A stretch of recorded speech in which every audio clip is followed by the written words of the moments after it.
ಬರೀ 35 ಗುಂಟೆ 3 ಜನ ಮಾತ್ರ ಮೇಂಟೈನ್ ಮಾಡ್ತಾ ಇದ್ದೀರಿ ಅಂತ ಹೇಳಿದ್ರು. ಹೇಗೆ ಮೇಡಮ್ ಸಾಧ್ಯ ಇದೆಯಲ್ಲ? ಮಾಡ್ಬೋದು ಸರ್. ನಾವು ಬೆಳಗ್ಗೆ 8:30 ಬಂದ್ರೆ ಸಂಜೆ 6 ಗಂಟೆ ತನಕ ಇರ್ತೀವಿ. ಬಂದ ತಕ್ಷಣನೇ ಅದೆಲ್ಲ ನಾವು ಕಳೆ ಬ್ರಾಮಿಗೆ ಕೊಡ್ತೀವಿ, ಬೆಂಗಳೂರು ಪ್ಯಾಕಿಂಗ್ ಮಾಡೋಕ್ಕೆ. ಅದನ್ನ ಕಟ್ ಮಾಡ್ಕೊಡ್ತೀವಿ. ಕಟ್ ಮಾಡಿ ಕಳೆ ತೆಗಿಯೋದು, ಬೀಜ ಹಾಕೋದು, ನಮ್ಗೆ ಏನು ಹುಳ ಬಂದಿರ್ತಾವೆಲ್ಲ ನೋಡ್ಕೊಳೋದು, ಪ್ರತಿಯೊಂದನ್ನು ಮಾಡ್ತಿರ್ತೀವಿ. ನಮ್ಮ ಅದೇ ಕಡೆ ಜ್ಞಾನ ಇರ್ತೀವಲ್ಲ, ಮಾಡ್ಬೋದು ಸರ್. ಆರಾಮಾಗಿ ಮಾಡ್ಬೋದು. 30 ಗುಂಟೆ ಮಾಡ್ಬೋದು ಸರ್. ತರಕಾರಿನ ಎಷ್ಟು ಮಾರಾಟ ಮಾಡಿದೀವಪ್ಪ ಅಂತಂದ್ರೆ ನೀವು ನಂಬಲ್ಲ, 1,45,110 ರೂಪಾಯಿಂದ ತರಕಾರಿನ ಇಷ್ಟು ಜಾಗದಲ್ಲಿ ಮಾರಾಟ ಮಾಡಿದ್ವಿ. 1,45,110 ರೂಪಾಯಿನ ತರಕಾರಿಯನ್ನು ಇಷ್ಟು ಜಾಗದಲ್ಲಿ ಮಾರಾಟ ಮಾಡಿದ್ವಿ. ಎಷ್ಟು ದಿವಸದಲ್ಲಿ? ಒಂದು ತಿಂಗಳಲ್ಲಿ. ಈ ವಿದ್ಯೆಗಳನ್ನೆಲ್ಲ ಪ್ರೈಮರಿ ಸ್ಕೂಲಿಂದ ಹೇಳ್ಕೊಟ್ಟಿದ್ರಿ ಮಕ್ಕಳಿಗೆ. ಇವತ್ತು ನಿರುದ್ಯೋಗ ಸಮಸ್ಯೆನೇ ಇರ್ತಿರ್ಲಿಲ್ಲ. ಆಮೇಲೆ ಕೃಷಿಗೆ, ರೈತರಿಗೆ ಗೌರವ ಇಲ್ಲ ಅನ್ನೋ ಪ್ರಶ್ನೆನೇ ಬರ್ತಿರ್ಲಿಲ್ಲ. ಎಷ್ಟು ಟೆಕ್ನಿಕಲ್ ಆಗಿ ಮಾಡ್ತಾ ಇದ್ದ ನೀವು ಕೃಷಿನ ಅಂತ ಹೆಮ್ಮೆ ಇರ್ತಿತ್ತು ಅವತ್ತಿನ ದಿವಸ ಅಲ್ವಾ? ಈ ವಿದ್ಯೆಗಳು ನಮ್ಗೆ ಸ್ಕೂಲು ಕಾಲೇಜು ಮಟ್ಟಗಳಲ್ಲಿ ಬರಬೇಕು. ಬರ್ರಿ ಬೀಗ್ರ, ಊಟ ಮಾಡೋಣ. ಬಾಳ್ ಮಂದಾಗ್ಲಿ ತಗೋರಿ. ನಿಮ್ ಬಾಯಾರಿಕೆಯಿಂದ ಹಂಗ ಆಗ್ಲೇವಾ?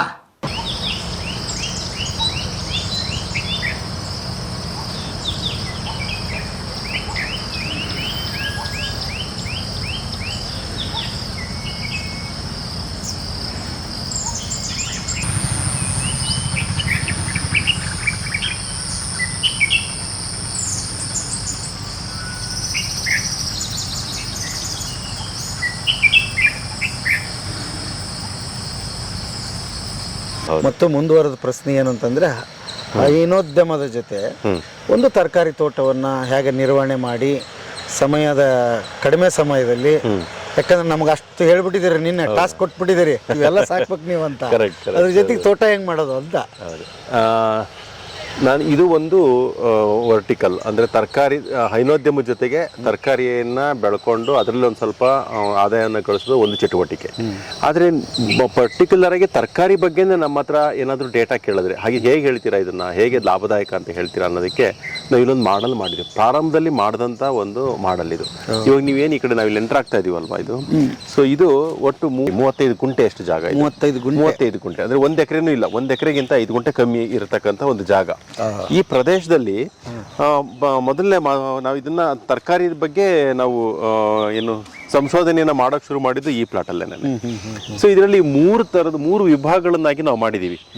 ಏನು ಒಂದು ಜಾಗನ ಯಾವ್ಯಾವ್ದಪ್ಪ ಅಂದ್ರೆ, ನಿಮಗೆ ಸುತ್ತ ಇದು ಬಾಳೆಗಿಡ ಎಲ್ಲ ಕಾಣಿಸ್ತಾ ಇದೆಯಲ್ವಾ, ಇದೆಲ್ಲ ಬಫರ್ ಝೋನ್ ಅಂತ ಹೇಳ್ತೀವಿ ನಾವು. ಬಫರ್ ಝೋನು ಅಂದ್ರೆ ಅದಕ್ಕೆ ತಡೆಗೋಡೆಯ ಒಂದು ಜಾಗ. ಈ ಕಡೆ ಬಾಳೆ ಇದೆ, ಆ ಕಡೆ ನುಗ್ಗೆ ಇದೆ, ಈ ಕಡೆ ನೀವು ಹಿಂದೆ ತಿರುಗಿ ನೋಡಿದ್ರೆ ಆಡುಸೋಗೆ ಇದೆ, ಆಯ್ತಾ. ಸೊ ಇದನ್ನ ನಾವು ಬಫರ್ ಝೋನ್ ಅಂತ ನಾವು ಹೇಳ್ತೀವಿ. ಅಂದ್ರೆ ಮೊದಲನೇದಾಗಿ ಇದು ಈ ಒಂದು ಇಡೀ ತೋಟನ ಇದು ರಕ್ಷಣೆ ಮಾಡುತ್ತೆ. ಯಾವುದೇ ಕೀಟಗಳು ನೇರವಾಗಿ ಬಂದು ಇದ್ರ ಮೇಲೆ ದಾಳಿ ಮಾಡೋದಕ್ಕೆ ಸಾಧ್ಯ ಆಗೋದಿಲ್ಲ. ಅವೇ ಅದನ್ನ ತಡೆಗಟ್ಟುತ್ತೆ, ತಡೆಗೋಡೆಯಾಗಿ ಇದು ಕೆಲಸ ಮಾಡುತ್ತೆ ಬಫರ್ ಝೋನ್ ಅಂತಂದ್ರೆ. ಸೊ ಇದು ಬಹಳ ಮುಖ್ಯ. ಅದರಲ್ಲೂ ವಿಶೇಷವಾಗಿ ನೀವು ಸಾವಯವ ದೃಢೀಕರಣ ತಗೋಬೇಕು ಅಂತಂತಂದ್ರೆ ಸುತ್ತ ನೀವು ಹಸಿರು ಬೇಲಿ ಇರಲೇಬೇಕು ಅಂತ ಹೇಳ್ತಾರೆ. ಅದು ಕೂಡ ಒಂದು ಮಾನದಂಡ. ಸೊ ಹಸಿರು ಬೇಲಿ ಏನ್ ಮಾಡತ್ತಪ್ಪ ಅಂತಂದ್ರೆ, ಹೊರಗಡೆಯಿಂದ ಬರ್ತಕ್ಕಂಥ ಕೀಟಗಳನ್ನ ಏನ್ ಮಾಡುತ್ತೆ, ಅದ್ರ ದಾಳಿನ ಅದು ಸ್ವಲ್ಪ ತಡೆಗಟ್ಟುತ್ತೆ. ಪೂರ್ಣ ಪ್ರಮಾಣದಲ್ಲಿ ತಡೆಗಟ್ಟುತ್ತೆ ಅಂತ ಹೇಳಲಾರೆ, ಸ್ವಲ್ಪ ನೇರವಾಗಿ ಇದ್ರ ಮೇಲೆ ದಾಳಿ ಮಾಡೋದಿಲ್ಲ. ಸೊ ಅದರಿಂದ ನಾವು ಬಫರ್ ಝೋನ್ ಅಲ್ಲಿ ಅದರಲ್ಲಿ ನಮ್ಗೆ ಆದಾಯಕ್ಕಿಂತ ಹೆಚ್ಚಾಗಿ ರಕ್ಷಣೆ ಮುಖ್ಯವಾಗುತ್ತೆ. ಅದಕ್ಕೆ ನಮಗೆ ಬೇಕಾದಂತ ಒಂದು ಔಷಧೀಯ ಸಸ್ಯಗಳನ್ನು, ಗಿಡ ಮರಗಳನ್ನು ಅಥವಾ ಕಾಡು ಮರಗಳನ್ನ ಏನಾದ್ರೂ ಕೂಡ ನಾವು ಸುತ್ತ ಬೆಳ್ಕೋಬಹುದು. ಅದರಿಂದ ನಮಗೆ ದೀರ್ಘಕಾಲದಲ್ಲಿ ನಮ್ಗೆ ಆದಾಯ ತಂದ್ಕೊಡ್ತಕ್ಕಂಥ ಸಾಧ್ಯತೆಗಳು ಇರ್ತವೆ. ಅದರಲ್ಲಿ ಜೊತೆಗೆ ನಮ್ಗೆ ಏನು ಔಷಧಿ ಬೇಕು. ಒಂದು ಸಣ್ಣ ಪ್ರಶ್ನೆ ಇಲ್ಲೇ ಇದೆ. ಅಂದ್ರೆ ತೋಟ ಮಾಡೋದಕ್ಕಿಂತ ಈಗ ನೋಡಿ, ಇದಕ್ಕೆ ಎತ್ತರವಾದ ಮರಗಳೆಲ್ಲ ಇದೆ. ತೋಟ ಮಾಡೋದಕ್ಕಿಂತ ಮುಂಚೆ ಫಸ್ಟ್ ಅದನ್ನ ಮಾಡ್ಕೊಂಡ್ರೆ ಬಹಳ ಒಳ್ಳೇದು. ಅದನ್ನ ಮಾಡ್ಕೋಬೇಕು, ಆಯ್ತಾ. ಮಧ್ಯ ಇಲ್ಲಿ ಒಳಗಡೆ ಇರ್ತಕ್ಕಂಥ ಪ್ರದೇಶದಲ್ಲಿ 2 ಭಾಗಗಳು. ಒಂದು ಗ್ರೋಯಿಂಗ್ ಮೀಡಿಯಾ ಅಂದ್ರೆ ಬೆಳೆಯನ್ನ ಬೆಳಿತಕ್ಕಂಥ ಒಂದು ಪ್ರದೇಶ, ಮತ್ತೆ 2 ಗ್ರೋಯಿಂಗ್ ಮೀಡಿಯಾ ಮಧ್ಯದಲ್ಲಿ ಇದಕ್ಕೆ ನಡೆದಾಡಕ್ಕೆ ಇರ್ತಕ್ಕಂಥ ಜಾಗ. ಇದಕ್ಕೆ ನಾವು ವಾಕಿಂಗ್ ಸ್ಪೇಸ್ ಅಂತ ಹೇಳ್ತೀವಿ. ಸೊ ಈ ರೀತಿಯಾಗಿ ಮಾಡ್ಕೊಳ್ವಿ, ಇದನ್ನ ವಿಂಗಡಣೆ ಮಾಡ್ಕೋಬೇಕು. ಇಲ್ಲಿ ನಾವು ಇಲ್ಲಿ ಪ್ರಾರಂಭದಲ್ಲಿ ಕಡಪ ಕಲ್ಲನ್ನ ಬಳಸಿದ್ವಿ. ಕಡಪ ಕಲ್ಲನ್ನ ಬಳಸೋ ಉದ್ದೇಶ ಏನಪ್ಪಾ ಅಂತಂದ್ರೆ, ನಮಗೆ ಇದು ನೀಟಾಗಿ ನೋಡೋದಕ್ಕೂ ನಮಗೆ ಚೆನ್ನಾಗಿ ಕಾಣಿಸುತ್ತೆ, ಒಂದು ಸುಲಭ ಇದ್ರದ್ದು ನಿರ್ವಹಣೆ ಅಂತ ಮಾಡಿದ್ವಿ. ಬಹುಶಃ ಇದು ಇವತ್ತಿನ ದಿನಗಳಲ್ಲಿ ಇದು ಸ್ವಲ್ಪ ಬೆಲೆ ಜಾಸ್ತಿ ಆಗ್ಬೋದು. ಸೊ ಅದಕ್ಕೆ ಕಡಪ ಕಲ್ಲೇ ಉಪಯೋಗಿಸ್ಬೇಕು ಅಂತ ಏನಿಲ್ಲ. ನಿನ್ನೆ ನೀವು ನೋಡಿದ್ರಲ್ಲ ಕಾಡುಗಲ್ಗಳು, ದುಂಡುಗಲ್ಗಳು, ಅಲ್ಲಿ ಸ್ಥಳೀಯವಾಗಿ ಏನ್ ಸಿಕ್ತೋ ಆ ಒಂದು ಪದಾರ್ಥಗಳನ್ನ ಉಪಯೋಗಿಸ್ಕೊಂಡು ಕೂಡ ನಾವು ಏರ್ಮಡಿಗಳನ್ನ ಮಾಡ್ಕೋಬಹುದು. ಇದು 4 ಅಡಿ ಅಷ್ಟು ಅಗಲ ಇರಬೇಕು, 4 ಅಡಿಗಿಂತ ಹೆಚ್ಚು ಅಗಲ ಇರಕೂಡದು. ಯಾಕೆ ಅಂತಂತಂದ್ರೆ ನಾವಿದು ಒಂದು ದಡದಲ್ಲಿ ನಿಂತ್ಕೊಂಡ್ರೆ ಕೈ ಚಾಚಿದ್ರೆ ನಮ್ಮ ಕೈ ಮಧ್ಯದಕ್ಕೆ ಹೋಗ್ಬೇಕು, ಆ ಕಡೆಯಿಂದಲೂ ಕೈ ಚಾಚಿದ್ರೆ ಅಂದ್ರೆ ಇದು ಬೆಡ್ನ ನಿರ್ವಹಣೆ, ಏರ್ಮಡಿಯ ನಿರ್ವಹಣೆ ನಮಗೆ ಸುಲಭ ಆಗ್ಬೇಕು. ಅಲ್ಲಿ ಕಳೆ ಕೀಳೋದು ಅಥವಾ ತರಕಾರಿನ ಕೀಳೋದು ಅಥವಾ ಗೊಬ್ಬರ ಹಾಕೋದು, ಈ ತರದಕ್ಕೆ ನಮಗೆ ನಿರ್ವಹಣೆಗೆ ಈಸಿ ಆಗ್ಬೇಕು. ನೀವು 4 ಅಡಿಗಿಂತ ಜಾಸ್ತಿ ಇದ್ರೆ ಏನಾಗುತ್ತೆ ಅಂದ್ರೆ ನಾವು ಈ ಬೆಡ್ ಮೇಲೆ ಒಂದು ಕಾಲಿಡಬೇಕಾಗುತ್ತೆ, ಯಾಕೆಂದ್ರೆ ಮುಂದೆ ದಾಟೋದಕ್ಕೆ ನಮ್ಗೆ ಅದು ನೆಟ್ಗೋದಿಲ್ಲ, ಅದಕ್ಕೋಸ್ಕರ. ಸೊ ಇದು ಅಗಲ 4 ಅಡಿ ಇರಬೇಕು, ಎತ್ತರ 6 ಇಂಚಿಂದ 9 ಇಂಚಷ್ಟು ಹೈಟ್ ಇರಬೇಕು. ಯಾಕೆಂದ್ರೆ ಎಲ್ಲ ತರಕಾರಿ ಬೆಳೆಗಳ ಒಂದು ರೂಟ್ ಝೋನ್ ಏನಿರುತ್ತೆ ಅದು ಅಷ್ಟೇನೆ, ಅದಕ್ಕಿಂತ ಜಾಸ್ತಿ ಆಳಕ್ಕೆ ಹೋಗೋದಿಲ್ಲ. ಸೊ ಅದರಿಂದ ನಿಮ್ಗೆ ಅಷ್ಟು ನಮಗೆ ಬೇಕು. ಆಮೇಲೆ ಈ ಬೆಡ್ ಅನ್ನು ಯಾವ ರೀತಿ ತಯಾರಿಸ್ಕೋಬೇಕಪ್ಪ ಅಂತಂದ್ರೆ 70% ಕೆಂಪು ಮಣ್ಣು, 30% ಕೊಟ್ಟಿಗೆ ಗೊಬ್ಬರ, ಎರಡನ್ನು ಮಿಶ್ರಣ ಮಾಡಿ. ಕೆಂಪು ಮಣ್ಣು ಇಲ್ಲ, ಕರೆ ಮಣ್ಣು ಅದು ಆಗಬಹುದು. ಅದರಲ್ಲಿ ಜೇಡಿ ಜಾಸ್ತಿ ಸ್ವಲ್ಪ ಮರಳನ್ನ ಮಿಕ್ಸ್ ಮಾಡ್ಕೋಬೇಕು, ತುಂಬಾ ಒರಟಾಗ್ಬಿಡುತ್ತೆ ಇಲ್ಲ ಅಂತಂದ್ರೆ. ಸೊ ಕೆಂಪು ಮಣ್ಣಲ್ಲಿ ಏನಾಗುತ್ತೆ, ಸ್ವಲ್ಪ ಮರಳು ಮಿಶ್ರಿತ ಇರುತ್ತೆ. ಸೊ ಅದಕ್ಕೋಸ್ಕರ ಅದು ಗಾಳಿ ಆಡೋದಕ್ಕೆ ಮತ್ತೆ ಸಡಿಲಗೊಳ್ಳೋದಕ್ಕೆ ತುಂಬಾ ಸಹಕಾರಿಯಾಗುತ್ತೆ. ಜೇಡಿ ಮಣ್ಣಾಗಿದ್ರೆ, ಕಪ್ಪು ಮಣ್ಣು ಜೇಡಿ ಮಣ್ಣಾಗಿತ್ತು ಅಂದ್ರೆ ಅದಕ್ಕೆ ಸ್ವಲ್ಪ ಮರಳನ್ನ ಮಿಕ್ಸ್ ಮಾಡ್ಕೋಬೇಕಾಗುತ್ತೆ. ಜೊತೆಗೆ 30% ಗೊಬ್ಬರನ, ಕೊಟ್ಟಿಗೆ ಗೊಬ್ಬರನ ಮಿಕ್ಸ್ ಮಾಡ್ಕೊಂಡು ಈ ಬೆಡ್ ಅನ್ನ ರೆಡಿ ಮಾಡ್ಕೋಬೇಕು. ಇಲ್ಲಿ ನನ್ನ ಭೂಮಿ ಸರಿ ಇಲ್ಲ, ನನ್ನ ಭೂಮಿನಲ್ಲಿ ಸವಳು ಭೂಮಿ, ಅದರಲ್ಲಿ ಏನು ಬರೋದಿಲ್ಲ ಅನ್ನೋದಕ್ಕೆ ನೆಪಕ್ಕೆ ಕಾರಣನೇ ಇರೋದಿಲ್ಲ. ಎಲ್ಲ ಭೂಮಿನಲ್ಲೂ ಕೂಡ ಈ ತಯಾರಿಯನ್ನ ಮಾಡ್ಕೊಂಡ್ರೆ ಯಾವುದೇ ರೀತಿಯ ತರಕಾರಿನೂ ಕೂಡ ಬೆಳ್ಕೋಬಹುದು ಅಂತ. ಆಮೇಲೆ ಇದಕ್ಕೆ ಏನ್ ಮಾಡ್ಬೇಕಪ್ಪ ಅಂದ್ರೆ ಇದ್ರಲ್ಲಿ ಇರ್ತಕ್ಕಂಥ ಪೋಷಕಾಂಶಗಳು ಅದರಲ್ಲೇ ಉಳ್ಕೋಬೇಕು. ತರಕಾರಿ ಬೆಳೆದ್ರೆ ಏನಾಗುತ್ತೆ, ಆ ತರಕಾರಿ ಒಂದಿಷ್ಟು ಪೋಷಕಾಂಶಗಳನ್ನು ಹೀರ್ಕೊಂಡು ಬೆಳೆಯುತ್ತೆ. ಆ ತರಕಾರಿ ತೆಗೆದಾಗ ಅಲ್ಲಿ ಪೋಷಕಾಂಶಗಳು ಕೊರತೆ ಆಗುತ್ತೆ. ಆ ಪೋಷಕಾಂಶಗಳು ಮತ್ತೆ ಅದರೊಳಗಡೆ ಸೇರ್ಬೇಕು ಅಂದ್ರೆ ಏನ್ ಮಾಡ್ಬೇಕು ಅಂದ್ರೆ, ನೀವೆಷ್ಟು ತರಕಾರಿ ತೆಗೆದಿರ್ತೀರೋ ಅಷ್ಟೇ ಪ್ರಮಾಣದ ಗೊಬ್ಬರವನ್ನ ತಕ್ಷಣ ಸೇರಿಸ್ಬೇಕು. ಅದಕ್ಕೆ ಒಂದ್ ವೇಳೆ ಕಳೆ ಕೀಳ್ತೀವಿ, ಇದ್ರ ಮೇಲೆ ಒಂದು 5 kg ಕಳೆ ಕಿತ್ತೆ ಈ ಬೆಡ್ ಮೇಲೆ ಅಂತಂದ್ರೆ ಅದನ್ನ ತೂಕ ಮಾಡಬೇಕು. ಆ ಕಳೆನ ತೂಕ ಮಾಡಬೇಕು, ಆ ಕಳೆ ಅಷ್ಟೇ ಪ್ರಮಾಣದ ಗೊಬ್ಬರನ ಇದಕ್ಕೆ ಸೇರಿಸಬೇಕು. ಅದು ದ್ರವ ರೂಪದಲ್ಲಾಗಿರ್ಬೋದು, ಘನ ರೂಪದಲ್ಲಾದ್ರೂ ಆಗಿರ್ಬೋದು. ದ್ರವ ರೂಪದಲ್ಲಿ ಅಂತಂದ್ರೆ ಯಾವುದು, ಜೀವಾಮೃತ ಕೊಡ್ತೀವಿ, ಅಥವಾ ನಾವೇನ್ ಮಾಡ್ತೀವಿ, ಗೋಬರ್ ಗ್ಯಾಸ್ ಸ್ಲರಿ ಇರುತ್ತಲ್ಲ ಅದನ್ನೇ ಹಾಕ್ತಿವಿ. ಘನ ರೂಪದಲ್ಲಿ ಅಂತಂದ್ರೆ ಫಾರ್ಮ್ ಆ್ಯಂಡ್ ಮೆನ್ಯೂರು, ಅಂದ್ರೆ ನಮ್ಮ ಕೊಟ್ಟಿಗೆ ಗೊಬ್ಬರನ ಏನೋ ಕಾಂಪೋಸ್ಟ್ ಮಾಡ್ಕೊಂಡಿರ್ತೀವಿ ಅದನ್ನಾದ್ರೂ ಕೂಡ ನಾವು ಕೊಡ್ಬೋದು. ಒಟ್ಟಿನಲ್ಲಿ ಪೋಷಕಾಂಶಗಳು ಇದ್ರಲ್ಲಿ ಹಾಳಾಗ್ತರಲ್ಲೇ ಇರ್ತಾರನ್ನ ನೋಡ್ಕೋಬೇಕು. ಒಂದು ಬೆಳೆ ತೆಗೆದ್ಮೇಲೆ ಇನ್ನೊಂದು ಬೆಳೆ ಬೇಕು ಅಂತಂದಾಗ ಅದರಲ್ಲಿ ಸಾಕಷ್ಟು ಪೋಷಕಾಂಶಗಳು ಇರಬೇಕು. ಆ ಥರ ನೋಡ್ಕೊಂಡ್ರೆ ಇದ್ರ ನಿರ್ವಹಣೆ ತುಂಬಾ ಸುಲಭ ಆಗುತ್ತೆ. ಇಲ್ಲ ಅಂತಂತಂದ್ರೆ ಒಂದ್ ಸತಿ ತೆಗಿತೀರಾ, 2 ಸತಿ ತೆಗಿತೀರಾ, 3ನೇ ಸತಿಗೆ ಸರಿಯಾಗಿ ಬೆಳೆ ಬರಲ್ಲ, ಇದು ಫೇಲ್ಯೂರ್ ಅಂತ ಅಂದ್ಬಿಟ್ಟು ಕೈ ಬಿಟ್ಬಿಡ್ತೀವಿ. ತಗೊಂಡ್ಮೇಲೆ ನಾವೇನಾದ್ರು ಕೊಡ್ಲೇಬೇಕಲ್ವಾ, ಅದನ್ನ ಕೊಡ್ತಕ್ಕಂಥ ಕೆಲಸನ ನಾವು ಮಾಡ್ಬೇಕಿಲ್ಲ ಅಷ್ಟೇ. ನೀರು ಹೇಗೆ ಹಾಯಿಸ್ಬೇಕು? ನೀರು ಇದಕ್ಕೆ ಎಲ್ಲ ಕಡೆನೂ ಕೂಡ ಸ್ಪ್ರಿಂಕ್ಲರ್ ಇದೆ. ಸ್ಪ್ರಿಂಕ್ಲರ್ ಇರಿಗೇಷನ್ ತುಂಬಾ ಅತ್ಯುತ್ತಮ, ಯಾಕೆಂದ್ರೆ ರೈಸ್ಡ್ ಬೆಡ್ಗೆ ಇದು ನಮಗೆ ಜಾಸ್ತಿ ಆಳ ಇರೋದಿಲ್ಲ. ಏರ್ ಮಡಿಗಳಲ್ಲಿ ಮಾಡೋದು ಇನ್ನೊಂದು ಅಡ್ವಾಂಟೇಜ್ ಏನಪ್ಪಾ ಅಂತಂದ್ರೆ, ಆ ಬೇರ್ಗಳು ಉಸಿರಾಡೋದಕ್ಕೆ ಸಾಧ್ಯತೆ ಆಗುತ್ತೆ. ಹೆಚ್ಚಾದ ನೀರೇನಾಗುತ್ತೆ, ತೆಳಗಡೆ ಬಸ್ದು ಹೋಗುತ್ತೆ, ಅವಾಗ ಭೂಮಿ ಸಡಲ ಆಗುತ್ತೆ. ಸೊ ಅವಾಗ ಬೇರ್ಗೆ ಉಸಿರಾಡೋದಕ್ಕೆ ಸಾಧ್ಯತೆ ಆಗುತ್ತೆ, ಅನುಕೂಲ ಆಗುತ್ತೆ. ಆಮೇಲೆ ಇದು ಮೇಲ್ಗಡೆ ಸಡಿಲ ಇರೋದ್ರಿಂದ ನೀರಿನ ಬರೀ ತೇವಾಂಶ ಇದ್ರೆ ಸಾಕು, ನೀರನ್ನು ನಿಲ್ಲಿಸಬೇಕಾಗಿಲ್ಲ ಇದ್ರ ಮೇಲಿನಲ್ಲೇ. ಸೊ ಅದಕ್ಕೆ ನಮಗೆ ಸ್ಪ್ರಿಂಕ್ಲರ್ ಇರಿಗೇಷನ್ ತುಂಬಾ ಒಳ್ಳೇದು. ಎಲ್ಲ ಕಡೆನೂ ಕೂಡ ಅದು ನಮಗೆ ನೀರಾವರಿ ಅನುಕೂಲ ಆಗುತ್ತೆ. ಡ್ರಿಪ್ ಮಾಡಿದಾಗ ಏನಾಗುತ್ತೆ ಅಂದ್ರೆ, ಎಲ್ಲಿ ಸಡಲ ಇರುತ್ತೋ ಅಲ್ಲಿ ಮಾತ್ರ ಅದು ಪರ್ಕ್ಯುಲೇಟ್ ಆಗುತ್ತೆ, ದೂರದ ಇದಕ್ಕೆ ಪರ್ಕ್ಯುಲೇಷನ್ ಆಗೋದಿಲ್ಲ. ಸೊ ಅದಕ್ಕೋಸ್ಕರ ನಮಗೆ ಸ್ಪ್ರಿಂಕ್ಲರ್ ಇರಿಗೇಷನ್ ತುಂಬಾ ಒಳ್ಳೇದು. ಇದು ಮಳೆ ಗಿಳೆ ಬಂದ್ರೆ ಜಾಸ್ತಿ ಮಳೆ ಇದರಲ್ಲಿ ನೀರೇನು ನಿಂತ್ಕೊಂಡ್ರೆ ಇಲ್ಲ, ನಿಲ್ಲೋದಕ್ಕೆ ಸಾಧ್ಯನೇ ಇಲ್ಲ. ಏರ್ ಮಡಿಗಳಲ್ಲಿ ಎಲ್ಲ ಕಡೆನೂ ಕೂಡ ಎರಡು ಕಲ್ಲುಗಳ ಮಧ್ಯದಲ್ಲಿ ಗ್ಯಾಪ್ ಇರುತ್ತೆ.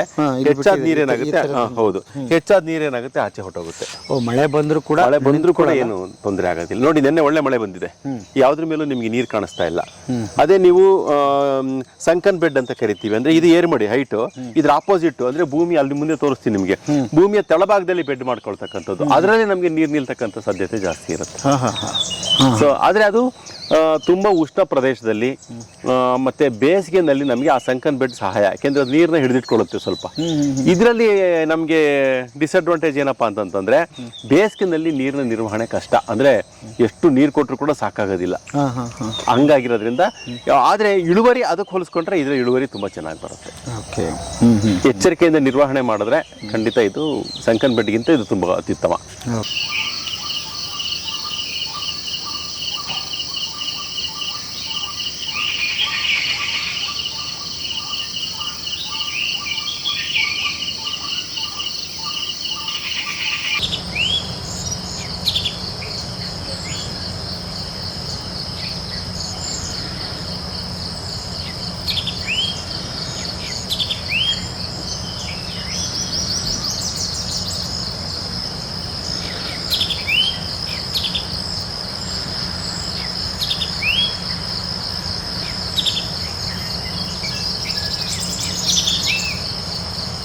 ಆಮೇಲೆ ಇನ್ನೂ ಒಂದು ನೋಡ್ಬೇಕು, ಗಮನಿಸ್ಬೇಕು ನೀವು.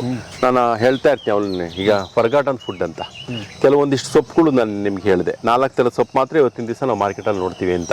ಸೊ ನೋಡಿ, ಇದು ಕೂಡ ಒಂದು ಸೊಪ್ಪೇನೆ. ಇದು ಕೂಡ ಇದು ಹೊನಗನೆ ಜಾತಿಯ ಸೊಪ್ಪಿದು. ಹೊನಗನೆಯಲ್ಲೇ 15ರಿಂದ 14-15 ಜಾತಿಯ ಇದಿದೆ, ಹೊನಗನೆ ಇದೆ. ಆ ಹೊನಗನೆಯಲ್ಲಿ ಇದು ಕೂಡ ಒಂದು, ಇದು ಕೂಡ ಅತ್ಯುತ್ತಮವಾದ್ದು. ಸೊ ಇದರಲ್ಲೂ ಕೂಡ ಸಾಂಬಾರು, ಪಲ್ಯ ಏನ್ ಬೇಕಾದ್ರೂ ಮಾಡ್ಬೋದು. ಕಬ್ಬಿಣದ ಅಂಶ ಹೇರಳವಾಗಿರುತ್ತೆ. ಸೊ ಇಂಥವು ನಮಗೆ ಮಾರ್ಕೆಟ್ನಲ್ಲಿ ಸಿಗ್ತಾ ಇಲ್ಲ. ನಮಗೆ ಮಾರ್ಕೆಟಲ್ಲಿ ಸಿಗೋದು ಯಾವುದು? ಪಾಲಕ್ಕು, ಸಬ್ಸಿಗೆ, ಮೆಂತ್ಯ, ದಂಟು ಅಷ್ಟೇನೆ. ಇನ್ನೊಂದು ಯಾವುದೋ ಎಕ್ಸ್ಟ್ರಾ ಕೀರೆನೋ ಮತ್ತೊಂದು ಯಾವುದೋ ಒಂದು ಸಿಗುತ್ತೆ ಅಷ್ಟೇ, ಅರಿವೆ ಸೊಪ್ಪೊಂದು ಸಿಗುತ್ತೆ. ಆದರೆ ಈ ಥರ ಸೊಪ್ಪುಗಳು ಯಾವುದು ಕೂಡ ಸಿಗ್ತಾ ಇಲ್ಲ. ಇದು ಯಾರಿಗೂ ತಿನ್ನೋದಕ್ಕೆ ಸಿಗ್ತಾ ಇಲ್ಲ. ಇದಕ್ಕೆ ಯಾವುದೇ ರೋಗ ರುಜಿನ ಏನೂ ಬರೋದಿಲ್ಲ, ಯಾವುದೇ ಔಷಧಿ ಕೇಳಲ್ಲ. ಇದು ಸಂಪೂರ್ಣ ಸಾವಯವದಲ್ಲಿ ಬರುತ್ತೆ. ಆಮೇಲೆ ಇಲ್ಲಿ ನೋಡ್ತೀರಾ, ಇದು ಬಸ್ಲೆ. ಎಲ್ಲೋ ಹಳ್ಳಿಗಳಲ್ಲಿ, ಹಿತ್ಲುಗಳಲ್ಲಿ ಮಾತ್ರ ನಾವು ನೋಡ್ತೀವಿ ಹೊರತು ಮಾರ್ಕೆಟ್ ನಲ್ಲಿ ನಿಮ್ಗೆ ಬಸ್ಲೆ ಸೊಪ್ಪು ಸಿಗೋದಿಲ್ಲ ಅಲ್ವಾ? ಯಾರೋ ಹಳ್ಳಿಯವ್ರು ಹಿಡ್ಕೊಂಡ್ ಬಂದ್ರೆ ಮಾತ್ರ ಸಿಗುತ್ತೆ ಅಷ್ಟೇನೆ. ಸೊ ಇದಕ್ಕೊಂದು ಆಯಾಮ ಕೊಡಬೇಕು. ಇದ್ರಲ್ಲಿ ಹೆಚ್ಚು ಹೇರಳವಾದಂತ ಕಬ್ಬಿಣದ ಅಂಶ, ಅದರಲ್ಲಿ ಇದಕ್ಕೆ ಬಾಯಿ ಬಸ್ಲೆ ಅಂತೆಲ್ಲ ಕರೀತಾರೆ. ಮೌತ್ ಅಲ್ಸರ್ಗೆ ಬಹಳ ಒಳ್ಳೇದಿದು. ಬಾಯಿ ಹುಣ್ಣು ಆಗುತ್ತಲ್ವಾ, ಅದಕ್ಕೆ 4 ಎಲೆ ಆಗುತ್ತೆ ತಿನ್ಬಿಟ್ರೆ ಸಾಕು, ಬಾಯಿ ಹುಣ್ಣು ಹೊಟ್ಟೋಗುತ್ತೆ. ನೀವು ಯಾವ್ದು ಇದನ್ನ ತಗೊಳ್ಳೋ ಅಂತಕ್ಕಂಥ ಅವಶ್ಯಕತೆ ಇರೋದಿಲ್ಲ, ಬೇರೆ ಮೆಡಿಸಿನ್ ತಗೊಳ್ಳೋ ಅವಶ್ಯಕತೆನೇ ಇರೋದಿಲ್ಲ. ಅದು ಅಷ್ಟು ಒಳ್ಳೆ. ಇದರಲ್ಲಿ 2 ತರ ಬರುತ್ತೆ, ಬಿಳಿದು ಮಣ್ಣು ಇಲ್ಲೇ ಇದೆ, ಕೆಂಪುದಿದು. ಸೊ ಇದು ಬಿಳಿದು. ಸೊ ಎರಡು ಕೂಡ ಆರೋಗ್ಯಕ್ಕೆ ತುಂಬಾ ಒಳ್ಳೇದು.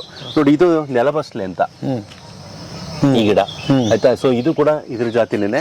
ಇದು ಕೂಡ ನಮಗೆ ಬಾಯಿ ಹುಣ್ಣಿಗೆ ತುಂಬಾ ಅತ್ಯುತ್ತಮ. ಇದರಲ್ಲಿ ಏನ್ ಬೇಕಾ ಎಲ್ಲ ತರಕಾರಿನೂ ಕೂಡ ನೀವೇನೇನು ಅಡಿಗೆ ಮಾಡ್ತೀರಿ ಎಲ್ಲದನ್ನು ಕೂಡ ಇದರಲ್ಲೂ ಕೂಡ ಮಾಡಬಹುದು. ಬಟ್ ಇದನ್ನ ಇಂಥವ್ನ ಬೆಳೆಸಿದಾಗ ಮಾರುಕಟ್ಟೆ ಇದರಲ್ಲಿ ನಾವು ಅದನ್ನ ಹೇಳದ್ನಲ್ಲ, ನಾವು ಎರಡೂ ಕಡೆ ನಾವು ಎಜುಕೇಟ್ ಮಾಡಬೇಕು. ರೈತರನ್ನ ಹೆಂಗೆ ನಾವು ತರಬೇತಿಗಳನ್ನ ಕೊಡ್ತೀವೋ, ಗ್ರಾಹಕರನ್ನ ಕರೆದು ತೋರಿಸ್ಬೇಕು. ನೋಡಿ, ಇದು ನಿಮ್ಮ ಆಹಾರ, ನಿಜವಾದ ಆಹಾರ ಯಾವುದು, ಇದು ಆಹಾರ, ಇದರಲ್ಲಿ ಯಾವುದೇ ರೀತಿಯಾದ ರಾಸಾಯನಿಕ ಬಳಕೆ ಆಗಲ್ಲ, ಆರೋಗ್ಯಕ್ಕೆ ಒಳ್ಳೇದು ಅನ್ನೋದ್ರ ಬಗ್ಗೆನೂ ಕೂಡ ನಾವು ಹೇಳ್ಬೇಕು ಇವತ್ತಿನ ದಿವಸ. ಸೊ ಯಾವಾಗ ರೈತರಿಗೆ ಮತ್ತೆ ಗ್ರಾಹಕರಿಗೆ ಒಂದು ಸಂಪರ್ಕ ಏರ್ಪಡುತ್ತೆ, ಅವಾಗ ಗ್ರಾಹಕನಿಗೂ ಕೂಡ ಒಳ್ಳೆಯ ಉತ್ಪನ್ನ ಸಿಗುತ್ತೆ, ರೈತನಿಗೂ ಕೂಡ 4 ಕಾಸು ಸಿಗುತ್ತೆ. ಸೊ ಮಾರುಕಟ್ಟೆಗೆ ಇದನ್ನ ಮೊದಲು ಪರಿಚಯ ಮಾಡಿಸ್ಬೇಕು, ತಗೊಂಡ್ಬರ್ಬೇಕು. ಹೌದು, ಅದ್ರ ಪರಿಚಯನೇ ಇಲ್ಲ ಅಂದ್ರೆ ಕಷ್ಟ ಆಗುತ್ತೆ. ಓಕೆ. ಸುಮಾರು ಜನ ಗೊತ್ತಿದೆ, ಆದ್ರೆ ಅವ್ರು ಹುಡುಕ್ತಾ ಇದಾರೆ, ಎಲ್ಲೂ ಸಿಗ್ತಾ ಇಲ್ಲ ಅವ್ರಿಗೆ. ಸೊ ನಾವು ಕೊಡಿಸ್ತಕ್ಕಂಥ ಕೆಲಸ ಮಾಡಬೇಕು. ಇಲ್ಲಿ ನೋಡಿ, ಇಲ್ಲಿ ನೋಡ್ತಾ ಇದ್ದೀರಾ, ಪ್ರತಿ ತಿಂಗಳು ಇದನ್ನ ನಾವು ಇದು ಮಾಡ್ತೀವಿ. ಇದು ಏಪ್ರಿಲ್ ತಿಂಗಳು 2025 ಇಸ್ವಿ ಏಪ್ರಿಲ್ ತಿಂಗಳು, ಅಂದ್ರೆ ಕಳೆದ ತಿಂಗಳದ ಒಂದು ಡೇಟಾ ಇದು. ಏನೇನಿತ್ತು ಅಂತಂದ್ಬಿಟ್ಟು ಅಂತ ಟೋಟಲ್ ಇಷ್ಟು 35 ಗುಂಟೆನಲ್ಲಿ ಟೋಟಲ್ ಪ್ರೊಡಕ್ಷನ್ ಎಷ್ಟಾಯ್ತಪ್ಪ ಅಂದ್ರೆ 1199 kg ಆಗಿತ್ತು ನಮ್ಗೆ. ಸೊ ಆವರೇಜ್ ಡೈಲಿ ಹಾರ್ವೆಸ್ಟ್ ಎಷ್ಟು ಮಾಡಿದ್ವಿ ಅಂದ್ರೆ 38.6 kg ಅಷ್ಟು ಹಾರ್ವೆಸ್ಟ್ ಮಾಡಿದ್ವಿ ಪ್ರತಿ ದಿವಸ. ಗ್ರೇಡಿಂಗ್ ಲಾಸ್ ಅಂದ್ರೆ ನಾವು ಒಂದಿಷ್ಟು ತರಕಾರಿನ ತಗೊಂಡ್ಬಂದಾಗ ಸ್ವಲ್ಪ ಲಾಸ್ ಆಗುತ್ತೆ. ಕೆಲವೊಂದಿಷ್ಟು ಕಳೆ ಇರುತ್ತೆ, ಅದ್ರಲ್ಲಿ ಹುಳುಕ ಇರುತ್ತೆ, ಅಥವಾ ಮತ್ತೊಂದು ಏನೋ ಡ್ಯಾಮೇಜ್ ಆಗಿರುತ್ತೆ, ಅದನ್ನ ನಾವು ಗ್ರೇಡ್ ಮಾಡ್ತೀವಿ. ಆ ಗ್ರೇಡಿಂಗ್ ಲಾಸ್ 6%, ಮುಂಚೆ 15% ತನಕ ಬರ್ತಾ ಇತ್ತು. ಇವಾಗ ನಮಗೆ ಬರೀ ಕೇವಲ 6% ಬಂದಿದೆ ಅದು ಗ್ರೇಡಿಂಗ್ ಲಾಸ್. ಆಯ್ತು. ಆಮೇಲೆ ಪ್ರೊಡಕ್ಟಿವಿಟಿ ಒಂದು ಚದುರ ಅಡಿಗೆ 66.61 ಗ್ರಾಮನಷ್ಟು ಪ್ರೊಡಕ್ಟಿವಿಟಿ ಬರುತ್ತೆ. ಆಮೇಲೆ ಟೋಟಲ್ ಸೋಲ್ಡ್ ಅಂದ್ರೆ ನಾವು ತರಕಾರಿನ ಎಷ್ಟು ಮಾರಾಟ ಮಾಡಿದೀವಪ್ಪ ಅಂತಂದ್ರೆ ನೀವು ನಂಬಲ್ಲ, 1,45,110 ರೂಪಾಯಿಂದ ತರಕಾರಿನ ಇಷ್ಟು ಜಾಗದಲ್ಲಿ ಮಾರಾಟ ಮಾಡಿದ್ವಿ. 1,45,110 ರೂಪಾಯಿನ ತರಕಾರಿಯನ್ನು ಇಷ್ಟು ಜಾಗದಲ್ಲಿ ಮಾರಾಟ ಮಾಡಿದ್ವಿ. ಎಷ್ಟು ದಿವಸದಲ್ಲಿ? ಒಂದು ತಿಂಗಳಲ್ಲಿ ಟೋಟಲ್ ಮ್ಯಾನ್ ಪವರ್ ಎಷ್ಟು ಖರ್ಚಾಗಿದೆ? ಒಬ್ರು ಸೂಪರ್ವೈಸರ್ ಇದಕ್ಕಿದ್ದಾರೆ, ಅವ್ರ ಜೊತೆಗೆ 2 ತಗೊಂಡಿದೀವಿ ನಾವಿಲ್ಲಿ. ಒಟ್ಟು 3 ಜನ ಕೆಲಸ ಮಾಡಿದಾರೆ ಅಷ್ಟೇ ಇಲ್ಲಿ. ಈ ದುಡ್ಡಲ್ಲಿ ನೀವು ಅರ್ಧ ದುಡ್ಡು ನೀವು ಅವ್ರಿಗೆ ಸ್ಯಾಲ್ರಿಗೆ ಮತ್ತೊಂದಕ್ಕೆ ಎಲ್ಲ ಕಳೆದ್ರು ಕೂಡ ನಿಮ್ಗೆ 60,000 ರಿಂದ 70,000 ರೂಪಾಯಿ ಒಂದು ತಿಂಗಳಿಗೆ ಆದಾಯ. ಎಷ್ಟು? 1 ಎಕರೆ ಜಾಗದಲ್ಲಿ, 1 ಎಕರೆಗೂ ಕಮ್ಮಿ ಜಾಗದಲ್ಲಿ. ಇದು ಬಹುಶಃ ಸಾಮಾನ್ಯ ರೈತರಿಗೆ ಸಾಧ್ಯ ಆಗದಲ್ಲೇ ಇರ್ಬೋದು. ಯಾಕೆಂದ್ರೆ ಇಲ್ಲೇನಾಗುತ್ತೆ, ಗ್ರಾಹಕರು ಬರ್ತಾರೆ, ಅವರೇ ನೇರವಾಗಿ ಇಲ್ಲಿ ಹಾರ್ವೆಸ್ಟ್ ಮಾಡ್ತಾರೆ. ಸೊ ಆದ್ರಿಂದ ನಮ್ಮಲ್ಲಿ ಹೆಚ್ಚು ಖರ್ಚಾಗ್ತಕ್ಕಂಥ ಸಾಧ್ಯತೆ ಇರ್ಬೋದು. ಆದ್ರೆ ಇದ್ರಲ್ಲಿ ಅರ್ಧ ಅಂತಂದ್ರೂ ಕೂಡ 1 ಎಕರೆನಲ್ಲಿ 30,000 ರಿಂದ 40,000 ರೂಪಾಯಿ ಖಂಡಿತ ಧಾರಾಳವಾಗಿ ರೈತರು ಕಳಿಸ್ಬೋದು. ಮನೇಲಿ ಇರ್ತಕ್ಕಂಥವ್ರು ನಂಗಿರೋದೇ 1 ಎಕರೆ, ನಾನು ಏನೂ ಮಾಡೋಕ್ಕಾಗಲ್ಲ ಅಂತಾರಲ್ಲ, ಅಂಥವ್ರಿಗೆ ಇದೊಂದು ಮಾದರಿ. ಬರೀ ತರಕಾರಿನೇ ಬೆಳ್ಕೊಂಡು ನೀನು ಒಳ್ಳೇದು ತಿನ್ಕೊಂಡು ಗ್ರಾಹಕರು ಕೂಡ ಒಳ್ಳೇದನ್ನ ಕೊಟ್ಕೊಂಡು 30,000-40,000 ರೂಪಾಯಿ ನೀನು ಆರಾಮಾಗಿ ಸಂಪಾದನೆ ಮಾಡ್ಬೋದು ಅಂತ ನಾನು ಹೇಳ್ತೀನಿ. ನೀವು ಇಲ್ಲಿ 1,45,000 ಹೇಳ್ತಿಲ್ಲ, ಕಡಿಮೆ ಅಂದ್ರೆ ಕೂಡ 30,000-40,000 ರೂಪಾಯಿ ನೀವು ಸಂಪಾದನೆ ಮಾಡ್ಬೋದು. ಆಮೇಲೆ ನನಗೆ ಬಹಳ ಆಶ್ಚರ್ಯ ಅನ್ಸಿದ್ದು, ಹಿಂಗೆ ಹೇಗೆ ಸಾಧ್ಯ ಸರ್ ಈ ತರದ್ದು ಎಲ್ಲರೂ ಮೇಂಟೈನ್ ಮಾಡ್ಬೇಕು? ಅಲ್ಲ, ನಾವು ಹೇಳಿದ್ನಲ್ಲ, ನಾನು ಒಂದು ಸಂಸ್ಥೆಯಾಗಿ ಒಂದು ಸಂಶೋಧನೆಯನ್ನ ಮಾಡ್ತಾ ಇರೋ ದೃಷ್ಟಿಯಿಂದ ಇದೆಲ್ಲದನ್ನು ಮೇಂಟೈನ್ ಮಾಡಿ, ನಾಳೆ ಯಾರು ಬಂದ್ರೆ ಕೇಳಿದ್ರೆ ಉತ್ತರ ಇರ್ಬೇಕು ನಮ್ಮ ಹತ್ರ. ನೋಡಿ, ಇನ್ನೊಂದು ಭಾರಿ ಆಶ್ಚರ್ಯ ಆಗುತ್ತೆ. ನಮ್ಮ ಭಾರತದಲ್ಲಿ ಪ್ರೊಡಕ್ಟಿವಿಟಿ 1 ಎಕರೆ ಎಷ್ಟಿದೆಯಪ್ಪ ಅಂದ್ರೆ 7.2 ಟನ್ ಇದೆ, ಮೆಟ್ರಿಕ್ ಟನ್ ಇದೆ ಒಂದು ವರ್ಷಕ್ಕೆ. ನಮ್ಮಲ್ಲಿ 12 ಟನ್ ಅಷ್ಟಿದೆ. ಓಹೋ ಹಾ ಆಮೇಲೆ ನೀರ್ ಎಷ್ಟು ಉಪಯೋಗಿಸ್ತಾ ಎಕರೆಗೆ? ಇದ್ದೀವಿ? 1 ಎಕರೆಗೆ. 1 ಎಕರೆ ನೀರ್ ಎಷ್ಟು ಉಪಯೋಗಿಸ್ತಾ ಇದೀವಿ ಗೊತ್ತಾ? ನಮ್ಗೆ ಇಂಡಿಯನ್ ಅವರೇಜ್ 1 kg ತರಕಾರಿ ಬೆಳೆಯೋದಕ್ಕೆ ನಿಮ್ಗೆ 221 ಲೀಟರ್ ಖರ್ಚಾಗುತ್ತೆ. 1 kg ತರಕಾರಿ ಬೆಳೆಯೋದಕ್ಕೆ 221 ಲೀಟರ್. ಅಕ್ಷಯ ಕಲ್ಪದಲ್ಲಿ ಖರ್ಚಾಗ್ತಾ ಇರೋದು 150 ಲೀಟರ್. ಈ ಪದ್ಧತಿಯನ್ನು ಅಳವಡಿಸ್ಕೊಂಡಿರೋದ್ರಿಂದ ನೀರಿನ ಅತಿ ಹೆಚ್ಚಿನ ಬಳಕೆ ಇಲ್ಲಿ ಅವಶ್ಯಕತೆ ಇಲ್ಲ.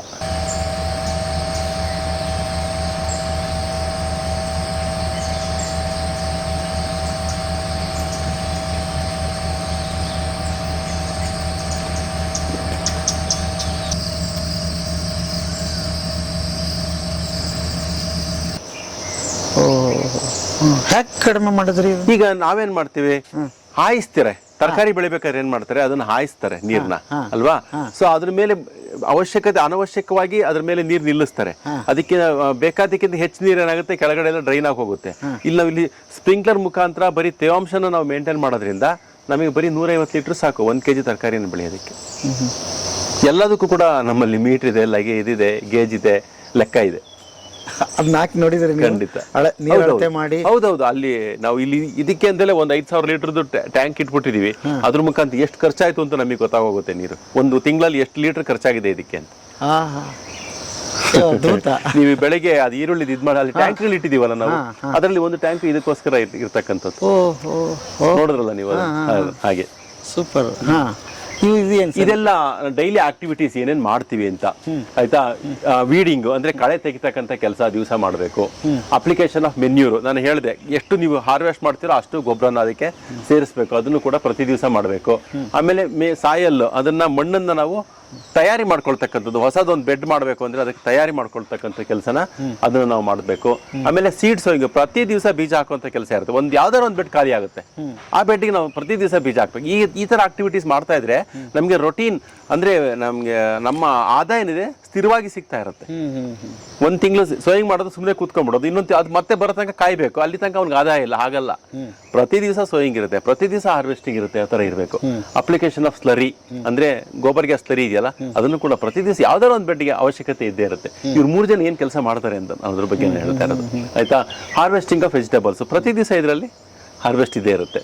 ಆಮೇಲೆ ಪ್ಲಾಂಟ್ ಪ್ರೊಟೆಕ್ಷನ್ ಆಕ್ಟಿವಿಟಿ, ಅಕಸ್ಮಾತ್ ಅಂದ್ರೆ ಬಿದ್ದೋಯ್ತು ಇದನ್ನ ಕಟ್ಟಬೇಕು ದಾರ, ಅದನ್ನ ಪ್ರೊಟೆಕ್ಟ್ ಮಾಡ್ತಕ್ಕಂಥದ್ದು ಕೆಲಸ ಅದನ್ನ ಮಾಡಬೇಕು. ಆಮೇಲೆ ಏನಾದರೂ ಅದಕ್ಕೇನಾದರೂ ಕೀಟಗಳ ಬಾಧೆ ಬಂತು, ದಶಪರ್ಣಿ ಮಾಡಿರ್ತೀವಿ, ಅದನ್ನ ಸ್ಪ್ರೇ ಮಾಡೋದು. ಆಮೇಲೆ ಇದನ್ನ ಜೀವಾಮೃತನ ಮಾಡ್ಕೊಳ್ತಕ್ಕಂಥದ್ದು. ಆಮೇಲೆ ನೀಮಾಸ್ತ್ರ ಮಾಡೋದು, ಪಂಚಗವ್ಯ, ಈ ಥರದನ್ನೆಲ್ಲ ಅಲ್ಲಿ ಡ್ರಮ್ಗಳು ಇಟ್ಟಿದ್ದೀವಿ, ನಿಮಗೆ ತೋರಿಸ್ತೀನಿ. ಅದ್ರಲ್ಲಿ ಮಾಡ್ಬಿಟ್ಟು ಅದನ್ನೇ ಮಾತ್ರ ಇಲ್ಲಿ ಅಪ್ಲೈ ಮಾಡ್ತೀವಿ ಹೊರತು ಯಾವುದೇ ರಾಸಾಯನಿಕಗಳು ಹೊರಗಡೆಯಿಂದ ಇಲ್ಲಿ ಒಂದೇ ಒಂದು ಕಾಳು 1 ಗ್ರಾಮ್ ಕೂಡ ಇಲ್ಲಿ ಬರೋದಿಲ್ಲ. ಸಂಪೂರ್ಣ ಸಾವಯವ ತೋಟ ಇದು. ಇದಿಷ್ಟು. ಇದು ಯಾವ್ಯಾವ ಬೆಡ್ ನಂಬರ್ ಅಲ್ಲಿ ಏನೇನಿದೆ ಅನ್ನೋದ್ರ ಬಗ್ಗೆ ನಮ್ಮ ರೆಫರೆನ್ಸ್ಗೆ ಬರ್ಕೊಂಡಿರ್ತಕ್ಕಂಥದ್ದು ಆಯ್ತಾ. ಎಷ್ಟು ಸಿಗುತ್ತೆ ಅದು ನಮಗೆ. ಇದು ಆವರೇಜ್ ನೋಡಿ 40 ಗ್ರಾಮ್ ಒಂದು ತೂಗುತ್ತೆ. ಅದು ಒಂದು ರ್ಯಾಡಿಶ್ ಇಲ್ಲಿ ಹಾಕಿರ್ತಕ್ಕಂಥದ್ದು 40 ಗ್ರಾಮ್ ತಗೋತ್ತೆ. ಬೀನ್ಸ್ ನಮಗೆ 200 ಗ್ರಾಮ್ ಸಿಗುತ್ತೆ. ಆ ಥರ ನಮ್ಗೆ ಏನೇನು ಬೇಕು ಅನ್ನೋದ್ರ ಬಗ್ಗೆ ಕ್ವಾಂಟಿಟಿ ಬಗ್ಗೆ ನಾವು ಬರ್ಕೊಂಡಿದ್ದೀವಿ. ಇಲ್ಲಿ ಇದು ಮಳೆ ಎಷ್ಟಾಗಿದೆ ನಮಗೆ ಅನ್ನೋದ್ರ ಬಗ್ಗೆ. ಸೊ ಮೇ ತಿಂಗಳಲ್ಲಿ ಈಗ 32 ಮಿಲಿಮೀಟರ್ ಆಗಿದೆ 3ನೇ ತಾರೀಕು. ಸೊ ಇವತ್ತಾಗಿರೋದನ್ನ ಎಂಟ್ರಿ ಮಾಡಬೇಕಿದೆ ಅಷ್ಟೇ. ಏಪ್ರಿಲ್ ಅಲ್ಲಿ ಟೋಟಲ್ ನಮಗೆ 113 ಮಿಲಿಮೀಟರ್ ಅಷ್ಟು ಮಳೆ ಆಗಿದೆ ಇಲ್ಲಿ. ಹಿಂಗೆ ಪ್ರತಿ ರೈತರು ಈ ತರದ ಮಾಹಿತಿಯನ್ನು ಹೊಂದಿರಬೇಕು. ಸುಲಭ, ಖಂಡಿತ ಸುಲಭ. ಇದನ್ನ ನಾನು ಹೇಳೋದು, ಈ ವಿದ್ಯೆಗಳನ್ನೆಲ್ಲ ಪ್ರೈಮರಿ ಸ್ಕೂಲಿಂದ ಹೇಳ್ಕೊಟ್ಟಿದ್ರೆ ಮಕ್ಕಳಿಗೆ ಇವತ್ತು ನಿರುದ್ಯೋಗ ಸಮಸ್ಯೆನೇ ಇರ್ತಿರ್ಲಿಲ್ಲ. ಆಮೇಲೆ ಕೃಷಿಗೆ ರೈತರಿಗೆ ಗೌರವ ಇಲ್ಲ ಅನ್ನೋ ಪ್ರಶ್ನೆನೇ ಬರ್ತಿರ್ಲಿಲ್ಲ. ಎಷ್ಟು ಟೆಕ್ನಿಕಲ್ ಆಗಿ ಮಾಡ್ತಾ ಇದ್ದಾನೆ ಇವನು ಕೃಷಿನ ಅಂತ ಹೆಮ್ಮೆ ಇರ್ತಿತ್ತು ಅವತ್ತಿನ ದಿವಸ ಅಲ್ವಾ. ಈ ವಿದ್ಯೆಗಳು ನಮಗೆ ಸ್ಕೂಲು ಕಾಲೇಜು ಮಟ್ಟಗಳಲ್ಲಿ ಬರಬೇಕು. ಓಕೆ.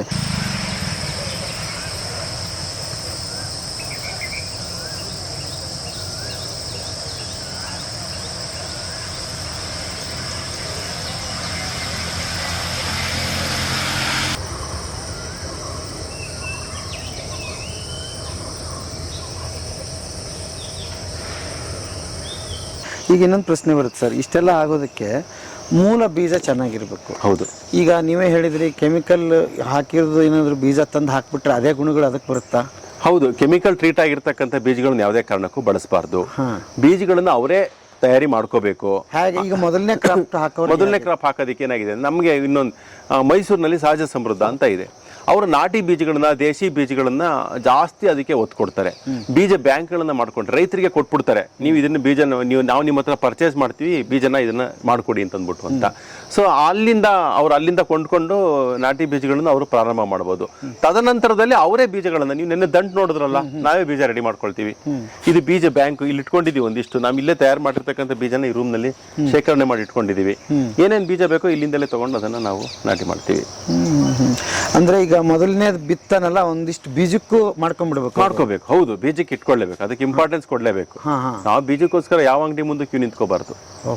ಮೊದಲನೇದೊಂದ್ಸಲ ಹೌದು, ಮೊದಲನೇದೊಂದ್ಸತಿ ಅದು ಏನು ಎಲ್ಲಿ ಸೋರ್ಸ್ ನೋಡ್ಕೊಂಡು, ಅದು ರೈತರ ಮನೇಲಿದ್ರೆ ಅಥವಾ ಸಹಜ ಸಮೃದ್ಧ ಅಂತ ಸಂಸ್ಥೆಗಳಲ್ಲಿದ್ರೆ ಸಾಕಷ್ಟು ಕೆಲವು ಸಂಸ್ಥೆಗಳು ಕೆಲಸ ಮಾಡ್ತಾ ಇವೆ ನಾಟಿ ಬೀಜಗಳ ಮೇಲೆ, ಅಥವಾ ಬೇರೆ ಬೇರೆ ಅಂದ್ರೆ ರಾಸಾಯನಿಕ ಲೇಪನ ಇಲ್ದಲೇ ಇರ್ತಕ್ಕಂಥ ಬೀಜಗಳ ಮೇಲೆ ಸಾಕಷ್ಟು ಕೆಲಸ ಮಾಡ್ತಾ ಇದೆ. ಅಲ್ಲಿಂದ ತಗೊಂಬಂದು ಮಾಡಿಕೊಂಡು ತದನಂತರದ ಅವಶ್ಯಕತೆ ಇದ್ರೆ ತಗೋಬೇಕು, ಇಲ್ಲಾಂದ್ರೆ ಸಾಧ್ಯವಾದಷ್ಟು ಅವರೇನೆ ಬೀಜನ ಮಾಡ್ಕೋಬೇಕು. ಅದ್ರದ್ದು ಇದನ್ನು ಅಡ್ರೆಸ್ ಕೊಟ್ಬಿಡೋಣ, ಗೊತ್ತಾಗ್ಲಿ ಇವ್ರಿಗೆ ತರಬೇಕು ಅಂತ. ಮತ್ತು ಬೀಜ ಮಾಡೋ ಕ್ರಮ ಏನಾದ್ರು ಇದೆಯಾ ಸರ್ ಅದಕ್ಕೆ? ಏನಿಲ್ಲ, ಎಲ್ಲದಕ್ಕೂ ಯಾವ ರೈತರು ಮುಂಚೆ ಎಲ್ಲ ಮಾಡ್ತಾ ಇದ್ದಿದ್ದು ತಾಂತ್ರಿಕತೆಯನ್ನೇ ಉಪಯೋಗಿಸೋದು. ಚೆನ್ನಾಗಿ ಬಲ್ತಂತ ಸಂದರ್ಭದಲ್ಲಿ ಅದನ್ನ ಹಾರ್ವೆಸ್ಟ್ ಮಾಡಿ ಬಿಸಿಲಲ್ಲಿ ಒಣಗಿಸಿ ಶೇಖರಣೆ ಮಾಡಿ ಇಟ್ಕೊಳ್ಳೋದು. ಅದು ಉಳಿದಂಗೆ ಮಾಡೋದಕ್ಕೆ ಕೆಲವೊಂದಿಷ್ಟು ಕ್ರಮಗಳು, ಕೆಲವರು ಮೆಣಸಿನಕಾಯಿ ಹಾಕಿಡ್ತಾರೆ, ಕೆಲವರು ಬೂದಿ ಹಚ್ಚಿಡ್ತಾರೆ. ಸೊ ಈ ತರ ಕ್ರಮಗಳನ್ನ ಅನುಸರಿಸಿದ್ರೆ ಆಯ್ತು. ಅದಕ್ಕೇನು ವಿಷಯ, ಯಾಕೆಂದ್ರೆ ಆಮೇಲೆ ನಮಗೆ ಮತ್ತೆ ಇಮಿಡಿಯೇಟ್ ಬೇಕಾಗ್ತಾ ಇರುತ್ತೆ. ನಾವೇನು ಜಾಸ್ತಿ ದಿವಸ ಶೇಖರಣೆ ಮಾಡಿ ಇಟ್ಕೊಳ್ಳತಕ್ಕಂಥ ಅವಶ್ಯಕತೆ ಬರೋದಿಲ್ಲ. ಇದರಲ್ಲಿ ವರ್ಷಾನ್ಗಟ್ಟಲೆ ಇಡುವಂತ ಅವಶ್ಯಕತೆ ಬರೋದಿಲ್ಲ. ಮತ್ತೆ ನಾವು ಬಿತ್ತನೆ ಮಾಡ್ತಾನೆ ಇರ್ತೀವಿ, ಮತ್ತೆ ಬೀಜ ರೆಡಿ ಮಾಡ್ಕೊಳ್ತಾನೆ ಇರ್ತೀವಿ, ಬಿತ್ತನೆ ಮಾಡ್ತಾನೆ ಇರ್ತೀವಿ. ಸೊ ಅದರಿಂದ ಅದರ ಅವಶ್ಯಕತೆ ಬರೋದಿಲ್ಲ. ಸೊ ಇದನ್ನ ಅಳವಡಿಸಿ ಈಗ ನೋಡ್ಕೊಂಡು ಅಕ್ಷಯ ಕಲ್ಪ ನೋಡ್ಕೊಂಡು ಹೋಗಿ ಪ್ರೇರಿತರಾಗಿ ಸುಮಾರು ಜನ ರೈತರು, ಸುಮಾರು ಅಲ್ಲಿ ವಿಡಿಯೋಗಳು ಕೂಡ ಬಂದಿದೆ. ನಿನ್ನೆ ಯಾರೊಬ್ರು ರೈತರು ನಮಗೆ ಹಾಸನ ವಲಯದಿಂದ ಒಂದು ವಿಡಿಯೋ ಕಳಿಸಿದ್ರು. ತುಂಬಾ ಅವ್ರಿಗೆ ಎಷ್ಟು ಖುಷಿಯಾಗಿದೆ ಅಂತಂದ್ರೆ, 2 ಬೆಡ್ ಮಾಡ್ಕೊಂಡ್ರೆ ಈಗಾಗಲೇ 4ನೇ ಬೆಡ್ ಮಾಡ್ತಾ ಇದ್ದಾರೆ. ಅವರು ನಾನು ಮನೆಗೆ ಮಾತ್ರ ಅಂತ ಅನ್ಕೊಂಡಿದ್ದೆ, ಇದನ್ನ ನಾನು ಇದನ್ನ ಕಮರ್ಷಿಯಲ್ ಆಗಿ ಯೋಚನೆ ಮಾಡ್ತಾ ಇದ್ದೀನಿ, ಇದನ್ನೇ ಜಾಸ್ತಿ ಮಾಡ್ಬಿಟ್ಟು ನಾನು ಮಾರಾಟ ಮಾಡೋದಕ್ಕೆ ಶುರು ಮಾಡ್ತೀನಿ ಅಂತೇಳಿ ನನಗೊಂದು ವಿಡಿಯೋ ಕಳಿಸಿ, ಸರ್ ಮಾಡ್ತಾ ಇದ್ದೀನಿ ನಾನು ಚೆನ್ನಾಗಿ ಅಂತೇಳಿ. ಹಂಗ ದೊಡ್ಡ ಸುತ್ತಮುತ್ತ ದೊಡ್ಡ ಕ್ರಾಂತಿನೇ ಆಗ್ತಾ ಇದೆ, ಖಂಡಿತ ಆಗ್ತಾ ಇದೆ. ನಾನೇನು ನಿಮ್ಗೆ ಹೇಳಿದೆ, ಈ ಒಂದು 35 ಗುಂಟೆನಲ್ಲಿ 28 ಜಾತಿಯ ತರಕಾರಿಗಳನ್ನ ಬೆಳೀತಾ ಇದ್ದೀವಿ. ಅದರಲ್ಲಿ ಕೆಲಸ ಮಾಡ್ತಾ ಇರೋರು ಕೇವಲ 3 ಜನ. ಒಬ್ರು ಮುಖ್ಯಸ್ಥರು, ಅವ್ರ ಜೊತೆಗೆ 2 ಸಹಾಯಕರು ಕೆಲಸ ಮಾಡ್ತಾ ಇದ್ದಾರೆ. ಬಹುಶಃ ಅವ್ರು ಇಲ್ಲೇ ಎಲ್ಲ ಕೆಲಸ ಮಾಡ್ತಾ ಇದ್ದಾರೆ. ಅವ್ರನ್ನೇ ಮಾತಾಡ್ಸೋಣ, ನಮಗೆ ಏನು ಅದ್ರ ಬಗ್ಗೆ ನನಗಿಂತ ಹೆಚ್ಚಿನ ಮಾಹಿತಿಯನ್ನು ಕೊಡುವ. ಅವ್ರ ದಿವಸ ಏನೇನು ಕೆಲಸಗಳನ್ನ ಮಾಡ್ತಾರೆ, ಏನೇನು ಚಟುವಟಿಕೆಗಳು ಇರುತ್ತೆ ಅನ್ನೋದ್ರ ಬಗ್ಗೆ. ರತ್ನಮ್ಮ, ಇಲ್ಲಿ ಬರ್ತೀರಾ ಸ್ವಲ್ಪ? ಇವರು ಸೇರಿ 3 ಜನ? ಹೌದಿಲ್ಲ, ಇವರು ಸೇರಿ 3 ಜನ. ಇವ್ರ ಜೊತೆಗೆ 2 ಸಹಾಯಕರು ಇಟ್ಕೊಂಡೆ ಈ 35 ಗುಂಟೆನ ಇವರು ಮೇಂಟೈನ್ ಮಾಡ್ತಾ ಇದ್ದಾರೆ. ಸೊ ಇವರು ಶ್ರೀಮತಿ ರತ್ನಮ್ಮ ಅಂತ ಸುಮಾರು ವರ್ಷಗಳಿಂದ ನಮ್ಮಲ್ಲಿ ಕೆಲಸ ಮಾಡ್ತಾ ಇದ್ದಾರೆ. ಇಡೀ ಒಂದು ನಮ್ಮ ಒಂದು ತರಕಾರಿ ಒಂದು ತಾಕೇನಿದೆ, ಆ ತಾಕಿನ ಜವಾಬ್ದಾರಿಯನ್ನು ವಹಿಸ್ಕೊಂಡಿರ್ತಕ್ಕಂಥ ಈಕೆ. ಸೊ ಅವರ ಅನುಭವಗಳನ್ನು, ಅವರ ನಿತ್ಯ ಮಾಡ್ತಕ್ಕಂಥ ಕಾರ್ಯಚಟುವಟಿಕೆಗಳ ಬಗ್ಗೆ ಅವರಿಂದಲೇ ಕೇಳೋಣ. ಬರೀ 35 ಗುಂಟೆ 3 ಜನ ಮಾತ್ರ ಮೇಂಟೈನ್ ಮಾಡ್ತಾ ಇದೀರಿ ಅಂತ ಹೇಳಿದ್ರು. ಹೇಗೆ ಮೇಡಮ್ ಸಾಧ್ಯ ಇದೆಯಲ್ಲ? ಮಾಡ್ಬೋದು ಸರ್. ನಾವು ಬೆಳಗ್ಗೆ 8:15 ಬಂದ್ರೆ ಸಂಜೆ 6 ಗಂಟೆ ತನಕ ಇರ್ತೀವಿ. ಬಂದ ತಕ್ಷಣನೇ ಅದೆಲ್ಲ ನಾವು ಗ್ರಾಮಿಗೆ ಕೊಡ್ತೀವಿ, ಬೆಂಗಳೂರು ಪ್ಯಾಕಿಂಗ್ ಮಾಡೋಕ್ಕೆ.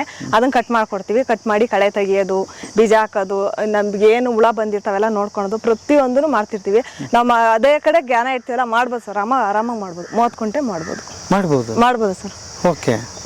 ಈಗ ನಾವು ಇಲ್ಲಿ ನೋಡಿ, ವಿವಿಧ ಬೆಳೆಗಳಿದೆ, ಅದಕ್ಕೆ ಬೇಕಾಗಿರ್ತಕ್ಕಂಥ ಎಲ್ಲವನ್ನೂ ಮಾಡಬೇಕಾಗ್ತದೆ. ಇದನ್ನ ಹ್ಯಾಕ್ ಕಂಡು ಹಿಡಿತೀರಿ ನೀವು? ಇದು ಏನೋ ತೊಂದರೆ ಆಗಿದೆ ಅಂದ್ರೆ ನಾವು ಕಳೆ ತೆಗಿಸೋದು, ದಿನ ಕಳೆ ತೆಗಿತಾ ಬಂದ ತಕ್ಷಣ ಒಂದ್ ರೌಂಡ್ ಹೋಗಿ ಬರ್ತೀವಿ. ಗಮನಿಸ್ತೀವಿ ಒಂದ್ ರೌಂಡ್. ಆಮೇಲೆ ಕಳೆ ತೆಗಿತಾ ಇರ್ತೀವಿ. ಕಳೆ ತೆಗಿಯುವಾಗ ನಾವು ಕಳೆ ಜೊತೆ ಅದನ್ನು ನೋಡ್ತಾ ಇರ್ತೀವಿ.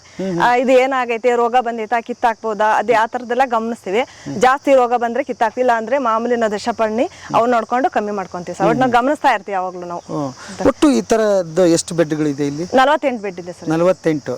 ಈಗ 48ರಲ್ಲಿ ನಾನು ನೋಡ್ತಾ ಬಂದಿದ್ದೀನಿ, ಬೇರೆ ಬೇರೆ ಬೇರೆ ವಿವಿಧ ಬೆಳೆಗಳಿದೆ. ಹೌದು ಸರ್. ಒಂದ್ ಬೆಡ್ ಅಲ್ಲಿ 3-4 ತರ ನಾವು ತರಕಾರಿ ಹಾಕ್ತಿವಿ. ಒಂದ್ಸಲ ತರಕಾರಿ ಹಾಕಿದ್ರೆ ಮತ್ತೆ ಸೊಪ್ಪು ಹಾಕ್ತಿವಿ. ಸೈಡ್ ಅಲ್ಲೆಲ್ಲ ಬೆಂಡೆ, ಬದ್ನೆ ಹಾಕ್ತಾ ಇರ್ತೀವಿ.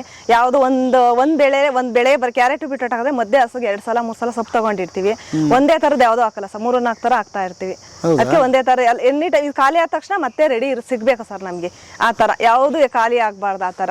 ಓಕೆ ಓಕೆ ಹಾ, ಅಂದ್ರೆ ಬೇರೆ ಬೇರೆ ವಿವಿಧ ಬೆಳೆನ ಬೇರೆ ಬೇರೆ ಟೈಮಿಗೆ ಬರುತ್ತೆ. ಬೇರೆ ಟೈಮಿಗೆ ಈಗ ಇದು ಹಾಕಿದ್ರೆ ತಿಂಗ್ಳಿಗೆ ಬರುತ್ತೆ. ಅದರಿಂದ ನಾವು ಇದು ನೋಡಿ ಇನ್ನೊಂದು 15 ದಿವಸ ಒಂದು ವಾರ ಬಿಟ್ಟು ಬೇರೆ ಬೆಡ್ಗೆ ಹಾಕ್ತಿವಿ. ಆ ಥರ ಬೇರೆ ಬೇರೆ ಹಾಕೊಂಡು ಹೋಗ್ತಾ ಇರ್ತೀವಿ. ಎನಿ ಟೈಮ್ ಯಾವಾಗಲೂ ತರಕಾರಿ ನಮಗೆ ಸಿಗ್ಬೇಕು, ಖಾಲಿ ಆಗಿರಬಾರ್ದು. ಅದಕ್ಕೋಸ್ಕರ ಇಲ್ಲಿ 12 ತಿಂಗಳೂ ಸಿಗುತ್ತೆ. 12 ತಿಂಗಳೂ ಸಿಗುತ್ತೆ ಸರ್. ಓಕೆ, ತರಕಾರಿ ಆ ಥರದ್ದು ಮೇಂಟೈನ್ ಮಾಡ್ತೀರಿ. ಓಕೆ, ಹಾ ಹಾ ಹಾ. ಈಗ ನಿಮಗೆ ಮೂಲ ಹೇಗೆ ಕೃಷಿ ಬಂದಿದ್ದು, ಹೇಗೆ ನಿಮ್ಗೆ? ನನ್ಗೆ ಮೊದ್ಲೇನು ಅಭ್ಯಾಸ ಇರ್ಲಿಲ್ಲ ಸರ್. ನಾವು ಇಲ್ಲಿ ಬಂದ್ಮೇಲೆ ಎಲ್ಲ ಕಲ್ತಿದ್ದೆ ನಾನು. ಯಾವಾಗ ಬಂದ್ರಿ ನೀವು ಇಲ್ಲಿಗೆ? ನಾವು 2017ರಲ್ಲಿ ಬಂದ್ವಿ ಸರ್. 9 ವರ್ಷ ಆಯ್ತು ಬಂದು. 9 ವರ್ಷ. ಮೊದ್ಲು ಏನ್ ಮಾಡ್ತಿದ್ರಿ? ಮೊದ್ಲು ಮನೆ ಹತ್ರನೇ ಇದ್ದೆ ಸರ್. ಏನು ಕೆಲಸ ಮಾಡ್ತಿರ್ಲಿಲ್ಲ? 2 ಹಸು ಇದ್ದು ಹಸು ನೋಡ್ಕೊಂತಿದ್ದೆ. ಅಂದ್ರೆ ಜಮೀನ್ ಅದು ಇತ್ತೆ, ಆದ್ರೆ ಹೋಗ್ತಿರ್ಲಿಲ್ಲ ಸರ್. ಮೊದ್ಲೆಲ್ಲ ಆತರ ಆಸಕ್ತಿ ಇರ್ಲಿಲ್ಲ, ಹೋಗ್ತಿರ್ಲಿಲ್ಲ. ಆಮೇಲೆ ಇಲ್ಲಿ ಬಂದ್ಮೇಲೆ ನನಗೆ ತುಂಬಾ ಇಷ್ಟ ಆಯ್ತು, ಮಾಡ್ಬೇಕು ಅನ್ನಿಸ್ತು. ಅವಾಗ್ಲಿಂದ ಮಾಡ್ತಾ ಇದೀನಿ ಸರ್ ನಾನು. 9 ವರ್ಷದಿಂದ? 9 ವರ್ಷದಿಂದ ಮಾಡ್ತಾ ಇದೀನಿ ಸರ್. ಇದನ್ನ ಫುಲ್ ನೀವೇ ಮೇಂಟೈನ್ ಮಾಡ್ತಾ ಇರೋದು? 3 ಜನ ಸೇರಿ? ಹ್ಞೂ ಸರ್. ಇದಕ್ಕೆ ಏನಾರ ಬೇಕು, ಹೇಗೆ ಏನು ಮ್ಯಾನೇಜ್ಮೆಂಟ್ ತಿಳಿಸ್ತೀರಾ? ನಿಮ್ಮ ಮೇಲ್ವರ್ಗದ ಯಾರು ಜನ ಇದ್ದಾರೆ ಅದಕ್ಕೆ? ನಮ್ಮ ಇನ್ಚಾರ್ಜ್ ನಾಗೇಶ್ ಅಂತ ಇದ್ದಾರೆ ಸರ್. ಅವ್ರ ಹತ್ರ ನಾವ್ ಏನಾದ್ರು ಏನ್ ಬೇಕಂದ್ರೆ ಅವ್ರ ಹತ್ರ ಹೇಳ್ತೀವಿ, ಅವ್ರ ವ್ಯವಸ್ಥೆ ಮಾಡ್ಕೊಡ್ತಾರೆ. ಒಟ್ಟು ನಾವು ಬೆಡ್ಗೆ ಯಾರಿಗೆ ಬೀಜ ಹಾಕ್ಬೇಕು, ಏನ್ ಮಾಡ್ಬೇಕು ಅಂತ ಎಲ್ಲ ನಾವೇ ಹೇಳ್ಕೊಂತೀವಿ. ಇದಕ್ಕೆ ಇನ್ನೇನ್ ಬೇಕು, ಬೀಜ ತರಿಸ್ಬೇಕು, ಏನ್ ಖಾಲಿ ಅದು ನಾವು ಮಾಡ್ಕೊಂತೀವಿ. ಏನಿಲ್ಲ, ಏನ್ ಖಾರ ಬೇಕಂದ್ರೆ ಅವ್ರ ಹತ್ರ ಹೇಳ್ಕೊಂತೀವಿ. ಅವ್ರ ಹತ್ರ ಅವ್ರು ಹೆಲ್ಪ್ ಮಾಡ್ತಾರೆ ಸರ್. ಅಲ್ಲ, ನಾನು ಸುಮಾರು ಕಡೆ ನೋಡಿದ್ದೀನಮ್ಮ, ಈ ಏನೇನೋ ಹಾಕ್ತಿವಿ ಅಂತ ಹೇಳ್ತಾರೆ ಅವ್ರು. ಗೊಬ್ಬರ ಹಾಕ್ತಿವಿ, ಕೆಮಿಕಲ್ ಹಾಕ್ತಿವಿ, 108 ಔಷಧಿ ಹೊಡಿತೀವಿ ಅಂತಾರೆ. ಆದ್ರೂ ನಿಮ್ಮಂಗೆ ಕಾಣಿಸೋದಿಲ್ಲ. ನೀವು ಯಾವ ತರದ್ದು ನೀವು ಮೇಂಟೈನ್ ಮಾಡ್ತೀರಿ? ನಾವೇನ್ ಹಾಕಲ್ಲ ಸರ್. ನಾವ್ ಇದ್ರಲ್ಲಿ ಏನ್ ವೇಸ್ಟ್ ಸಿಗುತ್ತೆ, ತರ್ಗು, ಇನ್ನ ಈ ಸೊಪ್ಪೆಲ್ಲ ನಾವು ಗ್ರೀಡಿಂಗ್ ಮಾಡೋ ವೇಸ್ಟ್ ಎಲ್ಲ ಬರುತ್ತೆ, ಅದನ್ನ ಹಾಕೊಂಡು ಗೊಬ್ಬರ ಮಾಡ್ಕೊಂತೀವಿ. ಅದನ್ನೇ ನಾವ್ ಇವತ್ತು ಎಷ್ಟು ತರಕಾರಿ ನಾನು ಕೀಳ್ತಿರ್ತೀನಿ, ನಾಳೆ ಅದನ್ನ ಹಾಕ್ಬಿಟ್ಟು ಬೆಡ್ ಲೂಸ್ ಮಾಡ್ಕೊಂತೀವಿ, ಹಾಕ್ತಿವಿ. ನಾವೇನು ಹಾಕಲ್ಲ ಸರ್ ಮೇಲೆ. ಅದನ್ನ ಸಗಣಿನ ಕಲಸ್ಬಿಟ್ಟು ಸ್ಲರಿ ಈ ತರ ಮಾಡ್ಕೊಂಡು ಅದ ಹಾಕ್ತಿವಿ ಅಷ್ಟೇ. ಹಾಗಾದ್ರೆ ಇದರಿಂದ ತಿಂಗಳ ಆದಾಯ ಎಷ್ಟಿದೆ? ತಿಂಗಳ 1,20,000 30,000 ತಕಲ ಇದೆ ಸರ್, ತಿಂಗಳದ ಮೇಲೆ ನಮ್ದು. ಹೌದಾ? ಹ್ಞೂ ಸರ್. ಎನಿ ಟೈಮ್ ಎಲ್ಲ ಬಾಳೆಯಿಂದ ಹಿಡಿದು ನುಗ್ಗೆಕಾಯಿ ಪ್ರತಿಯೊಂದೂ ಸಿಗ್ತಾ ಇರುತ್ತಲ್ಲ ಸರ್. ಯಾವಾಗಲೂ ಖಾಲಿ ಇರಲ್ಲ. ಮಧ್ಯಾಹ್ನ ಆದ ತಕ್ಷಣ ಅದು ಕ್ಯಾಂಟೀನ್ ತರಕಾರಿ ಕೇಳೋದೇ ಆಯ್ತು, ಕ್ಯಾಂಟೀನ್ ಇರುತ್ತೆ, ಕನ್ಸ್ಯೂಮರ್ಸ್ ತಗೊಂಡು ಹೋಗ್ತಿರ್ತಾರೆ. ಇನ್ನು ಟಿಪ್ಟೂರ್ ಇಂಡೆಂಟ್ ಬರ್ತಿರುತ್ತೆ, ಇನ್ನು ನಮ್ಮ ಎಂಪ್ಲಾಯ್ಸ್ ಎಲ್ಲ ತಗೊಂತಿರ್ತಾರೆ. ಅದರಿಂದ ನಮ್ಗೆ ಚೆನ್ನಾಗಿರುತ್ತೆ. ನಾವು ಖಾಲಿ ಆದ ತಕ್ಷಣ ಯಾವಾಗಲೂ ಸ್ಟಾಕ್ ಇರಲ್ಲ. ಒಂದು ತಿಂಗಳು ಅದು ಬಂದು ಖಾಲಿ ಆದ ತಕ್ಷಣ ಮತ್ತೆ ಆಗ್ತಾ ಇರ್ತೀವಿ. ಯಾವುದೋ ಜಾಸ್ತಿ ದಿನ ಬಿಟ್ಕೊಳಲ್ಲ. ಬರೀ ತರಕಾರಿ ಎಲ್ಲ ಸುತ್ತಲೂ ಏನೇನೋ ಮರಗಳು ಹಾಕಿದ್ರಿ, ಅದರಿಂದ ಕೂಡ? ಅದರಿಂದ ಸಿಗುತ್ತೆ. ಬಾಳೆ ಇರುತ್ತೆ, ನಿಂಬೆ ಗಿಡ ಇದೆ, ಪಪ್ಪಾಯಿ ಗಿಡ ಇದೆ, ಅದ್ರ ಕರ್ಬೇವಿದೆ, ನುಗ್ಗೆ ಗಿಡ ಇದೆ. ಅದರಿಂದಲೂ ಸಿಗುತ್ತೆ ಸರ್ ನಮ್ಗೆ. ಅಂದ್ರೆ ತೋಟ ಮಾಡೋರು ಗಮನಿಸಬೇಕಾಗಿದ್ದು ಸುತ್ತಲೂ ಈ ತರದ್ದೆಲ್ಲ. ನಾವು ಸುಮ್ಮನೆ ಊರ್ ಕಡೆ ಸುಮ್ಮನೆ ವೇಸ್ಟ್ ಆಗ್ಬಿಡುತ್ತೆ, ಬದ ಎಲ್ಲ ಆತರ ಬಿಡ್ತಿಲ್ಲ ಸರ್. ಅದಕ್ಕಿಂತ ಇದು ಬೆಸ್ಟ್ ಅನ್ಸುತ್ತೆ. ಎಲ್ಲ ಬಾಳೆ ಬರ್ತಾ ಇರುತ್ತೆ, ಸುತ್ತ ತರಕಾರಿ ಇದು ಚೆನ್ನಾಗಿ ಬರ್ತಾ ಇರುತ್ತೆ. ಹಾಕ್ಬೋದು ಸರ್. ಹಂಗೆ ಸುತ್ತನೂ ಹಾಕಿದ್ರೆ ಚೆನ್ನಾಗಿರುತ್ತೆ. ಹಂಗಾರೆ ಹೆಣ್ಮಕ್ಳು ಆರಾಮಾಗಿ ಕೃಷಿ ಮಾಡ್ಬೋದು ಸರ್. ಹೆವಿ ಕೆಲಸ ಏನಿಲ್ಲ ಸರ್. ಇಂಥ ಚಿಕ್ಕದ್ರಲ್ಲೇ ಮಾಡೋದು. ನಾವು ಬೆಡ್ ಚಿಕ್ಕದ್ ನಮ್ಮ ಕೈಲಿ ಎಷ್ಟು ನೆಟ್ಕುತ್ತೆ ಅಷ್ಟು ಮಾಡ್ಕೊಂಡ್ರೆ ಆರಾಮ ಮಾಡ್ಬೋದು ಸರ್. ಹಿಂಸೆ ಕೆಲಸನೇ ಇಲ್ಲ ಇಲ್ಲಿ. ಅವ್ರು ಯಾವಾಗ ಟೈಮ್ ಮಾಡ್ಕೊಂಡು ಅವ್ರು ಯಾವ ರೀತಿ ಬೇಕಾದ್ರೆ ಪ್ಲಾನ್ ಮಾಡ್ಕೊಂಡು ಹಂಗೆಲ್ಲ ಮಾಡ್ಬೋದು ಸರ್. ತರಕಾರಿ ಸರ್ ನೋಡಿದ್ರೆ ಒಂದು ಕಡಿಮೆ ಒಂದು 5-10 ಗುಂಟೆಯಲ್ಲಿ ಕೂಡ ಇದನ್ನ ಮಾಡ್ಬೋದು ಸರ್. ಅವ್ರು ಯಾವ ರೀತಿ ಎಷ್ಟು ತರ ತರಕಾರಿನಾದ್ರೂ ಈ ತರ ಬೆಡ್ ಮಾಡ್ಕೊಂಡ್ರಾಗ್ಲಿ ಇದ್ ಮಾಡ್ಕೊಂಡ್ರೆ ಎಲ್ಲಾ ತರದ್ದು ಬೆಳಿಬೋದು ಸರ್. ಒಂದ್ಸಲ ಕ್ಯಾರೆಟ್ ಹಾಕ್ತಿವಿ, ಮಧ್ಯ ದಂಟಿನ ಸೊಪ್ಪು ಹಾಕ್ತಿವಿ, ಪಾಲಕ್ ಹಾಕಿರ್ತೀವಿ, ಈ ಕಡೆ ಬೆಂಡೆ ಹಾಕಿರ್ತೀನಿ, ಆ ಕಡೆ ಬದನೆ ಹಾಕಿರ್ತೀನಿ. ಒಂದೊಂದು ಬೆಡ್ಡಲ್ಲಿ 5-6 ತರ ಇರುತ್ತೆ ಸರ್. ಕ್ಯಾರೆಟ್ 2.5-3 ತಿಂಗಳು ಬರೋದೊಳಗೆ 2 ಬೇಸ್ ಸೊಪ್ಪು ಕಿತ್ತಿರ್ತೀವಿ. ಅಷ್ಟೊಂದು ಬದನೆ ಎಲ್ಲಾನು ಕಿತ್ತಿರ್ತೀವಿ ನಾವು. ಆ ತರ. ಅಯ್ಯೋ, ಅದ್ಭುತ ಅಮ್ಮ. ಏನ್ ಅನ್ಸುತ್ತೆ ಅಕ್ಷಯ ಕಲ್ಪ, ಏನ್ ಹೇಳ್ತೀವಿ? ಖುಷಿ ಸಿಗುತ್ತೆ ಸರ್ ನನಗೆ. ಇಲ್ಲಿ ಬಂದ್ಮೇಲೆ ತುಂಬಾ ಕಲ್ತಿದ್ದೀನಿ. ನಮ್ಗೇನು ನಮ್ದೇನು ಮುಗಿದೋಯ್ತು, ನಾವೇನು ಕಲಿಯಕ್ಕಾಗಲ್ಲ ಮಾಡಕ್ಕಾಗಲ್ಲ ಅನ್ಕೊಂಡಿದ್ದು ತುಂಬಾ ಕಲ್ತಿದ್ದೀವಿ. ಇನ್ನು ಕಲಿಬೇಕು ಅನ್ಸುತ್ತೆ ಸರ್. ನಾವು ಇನ್ನೂ ಕಲಿಬೇಕು. ಅಮ್ಮ, ನಿನ್ನಿಂದ ನಾವು ಕಲಿಬೇಕು, ಬೇಕಾದಷ್ಟಿದೆ. ಯಾಕಂದ್ರೆ ಅಲ್ಲಿ ನೋಡಿದೆ ಬೋರ್ಡೇ ಹಾಕಿದಿರಿ ನೀವು. ಅದ್ರಲ್ಲಿ ಏನು ಮುಚ್ಚು ಮರ ಇಟ್ಟಿಲ್ಲ? ಇಲ್ಲ ಸರ್. ಆ ಬೋರ್ಡ್ ನಿರ್ವಹಣೆ ಮಾಡೋರು ನೀವೇನಾ? ಇಲ್ಲ ಸರ್, ನಮ್ದು ಇನ್ಚಾರ್ಜ್ ಮಾಡ್ತಾರೆ, ನಾಗೇಶ್ ಅಂತ ಇದ್ದಾರೆ, ಅವ್ರು ಮಾಡ್ತಾರೆ. ಬಟ್ ನೀವು ಹೋಗಿ ಹೇಳ್ತೀರಿ? ಎಲ್ಲ ಹೇಳ್ತೀವಿ ಸರ್. ಇವತ್ತು ಎಷ್ಟು ತರಕಾರಿ ಕಿತ್ತಿದ್ದೀನಿ, ಇವತ್ತು ಏನು ಕ್ಯಾಂಟೀನ್ ಕೊಟ್ಟಿದ್ದೀನಿ, ಎಲ್ಲ ಪ್ರತಿಯೊಂದು ಇಲ್ಲಿ ನಾವು ಲೆಕ್ಕ ಸಿಗುತ್ತೆ ಸರ್. ಎಲ್ಲ ಬರ್ದು ಇಟ್ಟಿರ್ತೀವಿ ಬುಕ್ಕಲ್ಲಿ. ಅವ್ರ ತಿಂಗಳ ಒಂದ್ಸಲ ಎಲ್ಲ ಇದು ಮಾಡ್ಬಿಟ್ಟು ಅವ್ರು ಮೇಂಟೈನ್ ಮಾಡ್ತಾರೆ. ಇನ್ನೊಂದು ಸರ್ ಹೇಳ್ತಿದ್ರು, ಎಷ್ಟು ನೀವು ಕಳೆ ಕಿತ್ತಿದಿರಿ ಅಷ್ಟನ್ನ ನೀವು ಆ್ಯಡ್ ಮಾಡ್ತೀರಿ ಅದಕ್ಕೆ? ಸರ್, ಕಳೆ ಸೊಪ್ಪು ಎಷ್ಟು ನಾವು ಕಿತ್ತಿರ್ತೀವಿ ಅಷ್ಟು ಪೂರ್ತಿ ಗೊಬ್ಬರ ಹಾಕ್ತೀವಿ ನಾವು. ಅದನ್ನೇನು ತೂಕ ಮಾಡ್ತೀರಾ? ಇಲ್ಲ, ಟಬ್ ಲೆಕ್ಕ ಇರುತ್ತೆ ಸರ್. ನಾವೀಗ ಸೊಪ್ಪು ಕಿತ್ಕೊಂಡು ಹೋಗಿರ್ತೀವಿ, ಸೊಪ್ಪು ತೂಕ ಮಾಡ್ತೀವಿ, ವೇಸ್ಟ್ ತೂಕ ಮಾಡ್ತೀವಿ. ಅದು ಅಂದಾಜಿ ಮೇಲೆ ಇರುತ್ತೆ. 20 kg ಕಿತ್ಕೊಂಡು ಹೋದ ತಕ್ಷಣ ತೂಕ ಮಾಡಿರ್ತೀನಿ. ಬೆಳಗ್ಗೆ ಆದ ತಕ್ಷಣ 20 kg ಇದು ಹಾಕ್ತೀವಿ, ಗೊಬ್ಬರ ಹಾಕ್ತಿವಿ. ಗೊಬ್ಬರ ಹಾಕ್ಬಿಡ್ತೀವಿ? ಗೊಬ್ಬರ ಹಾಕ್ತಿವಿ. 1 ಗ್ರಾಮ್ ಹೆಚ್ಚು ಕಡಿಮೆ? ಇಲ್ಲ ಸರ್. ಇದು ಒಳ್ಳೆ ಮೆಥಡ್ ಇದು. ಈ ಕಳೆನೇ ವೇಸ್ಟ್ ಸರ್. ಅದನ್ನು ಕಿತ್ತು ಅದು ಗೊತ್ತಾಗುತ್ತಲ್ಲ ಸರ್. ಇಷ್ಟು ಕಿತ್ತಿರ್ತೀವಿ, ಅಷ್ಟು ಗೊಬ್ಬರ ಅದಕ್ಕೆ ಜಾಸ್ತಿ ಹಾಕ್ತಿವಿ. ಹೌದಾ? ಎಷ್ಟು ಅವರ್ ಡ್ಯೂಟಿ ಇಲ್ಲಿ ನಿಮ್ದು? ನಾನು 8:30 ಬಂದ್ರೆ 6 ಗಂಟೆಗೆ ಹೋಗ್ತೀನಿ ಸರ್. ಹೋಗ್ಬಿಡ್ತೀರಿ? ರಜಾ ಗಿಜಾ ಇದೆಯಾ? ಇರುತ್ತೆ, ವೀಕ್ ಆಫ್ ಇರುತ್ತೆ ಸರ್, ವಾರ. ಏನ್ ನಮ್ಮ ಜೀವನ ಎಲ್ಲ ಚೆನ್ನಾಗಿದೆ? ಚೆನ್ನಾಗಿದೆ ಸರ್. ಖುಷಿ ಆಗುತ್ತೆ, ತುಂಬಾ ಖುಷಿ ಆಗುತ್ತೆ. ನನಗೂ ಖುಷಿ ಆಯ್ತು ನಿಮ್ಮನ್ನ ಭೇಟಿಯಾಗಿ. ಒಳ್ಳೇದಾಗ್ಲಿ ನಿಮ್ಗೆ.